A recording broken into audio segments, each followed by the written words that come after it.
Test, তাহলে hearing madam বুঝ খরচ রিভিউ। হেয়ারিং টেস্ট কেন করি? ডিফারেন্স আছে কিনা এটা দেখো।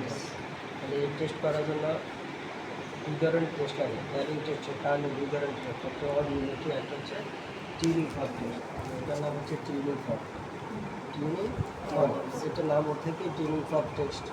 আর একটা হচ্ছে অডিওমেট্রি, মেশিনের সাহায্যে যেটা করবো। তো এটা আমরা করবো না, আমরা প্র্যাকটিক্যালি করবো অডিওমেট্রি। আচ্ছা, তাহলে পার্টগুলি আমরা শিখছি। আচ্ছা, আমাদের অরিজিনাল লাগে 512 কম্পাক্টে টিউনিং ফর্ক, 512, আর এটা হচ্ছে 256। এটা দিয়ে কোনো অ্যাকুরেট রেজাল্ট আসবে না, ঠিক আছে? 512 রেজাল্ট আসবে। তাহলে এটা হচ্ছে বেস, আর এটা হচ্ছে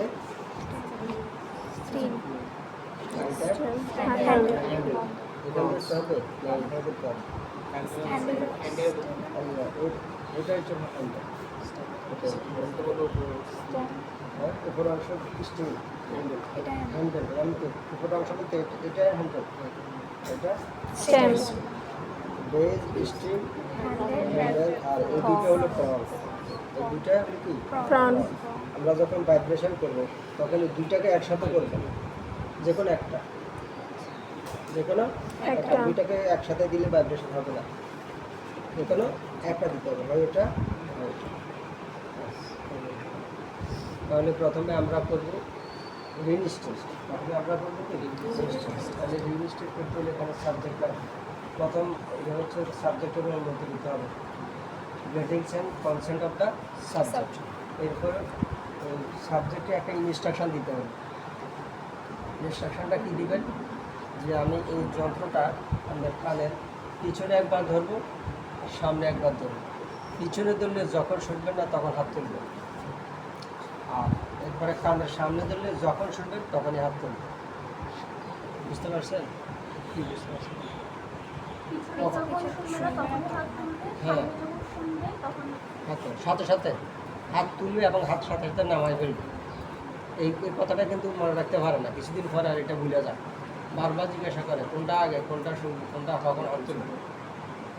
পিছনে কানের পিছনে ধরলে শুনবেন, একটু পরে আর শুনবেন না।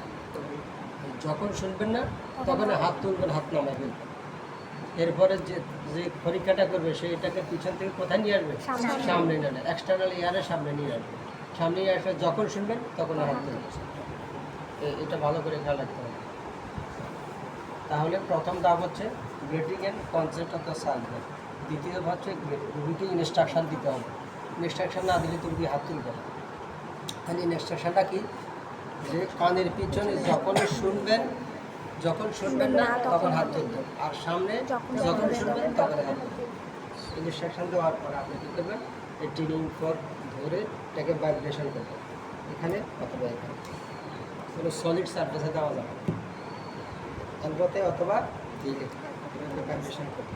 ভাইব্রেশন করলে এটা কম্পন সৃষ্টি হবে। এটা 512, এটা হলো কম্পাঙ্ক, আর এখানে আসে 256। তাহলে এইখানে যখন ভাইব্রেশন হবে তখন আপনি কোথায় ধরবেন এটাকে? তখন ধরবেন পিছনে ম্যাস্টয়েড বোন আছে, ম্যাস্টয়েড বোনের ম্যাস্টয়েড প্রসেস আছে, এই ম্যাস্টয়েড প্রসেসে ধরবেন, ঠিক আছে? যখন সে হাত তুলবে তখন নিয়ে আসবে এক্সটার্নাল ইয়ারের সামনে। এটা হচ্ছে বেজ, আর এই দুটো হচ্ছে ফ্রক। এখানে শুনবে ফ্রক, আর এই বেজ হলে যখন আপনার এটা হচ্ছে বোন কন্ডাকশন, এখানে air conduction. Normally air conduction is better than বোন কন্ডাকশন। আর মানে কানের সামনে আসার পরে যদি সে শুনে তাহলে এয়ার কন্ডাকশন ভালো, ঠিক আছে? তাহলে এয়ার কন্ডাকশন ভালো, তার মানে release test positive, release test positive, no deafness. এখানে আনার পরে সামনে আসার পরে যদি যে শুনে তাহলে তার ডিফনেস নেই, কারণ তার এয়ার কন্ডাকশন ভালো হওয়ার কারণে সে শুনতে পাইছে।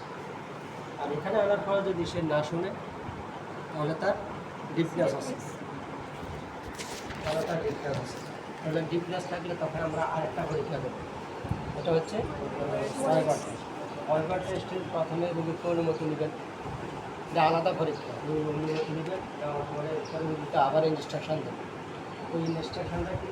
ওটা হচ্ছে আমি এই যন্ত্রটা আপনার কোপালের মাঝখানে অথবা ভার্টেক্স অফ স্কার, এখানে পাবো, ওইখানে ঠিক আছে, ভার্টেক্স অফ স্কালে ধরবে দুই কান থেকে সমান দূরত্বে, এটা এক পাশে হলে হবে, দুই কান থেকে সমান দূরত্বে ধরবে। ঠিক আছে, বুঝলে আপনি খেয়াল করবেন যে দুই কানে সমানভাবে শোনেন কিনা, দুই কানে সমানভাবে শোনেন, অথবা কোনো কানে একটু ভালো শোনেন কিনা, বেটার শোনেন কিনা।